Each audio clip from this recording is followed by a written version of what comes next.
you friends, this is the magic plant. Let's see what happens when we touch it. See, it's closing its all leaves. See, like this. It's closing the leaves. This is called the touch me not plant. When some animals or humans try to touch it, they close their leaves like this. See, they close. See, like they close. See, they close. See, they closed every of their leaves. There is some.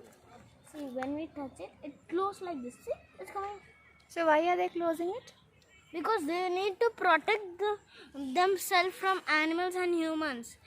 If they try to eat them, they'll close. So animals can't take them. See? This is one of the magic in nature. See? When I just touch it, it closes. Just touch it, it don't do anything.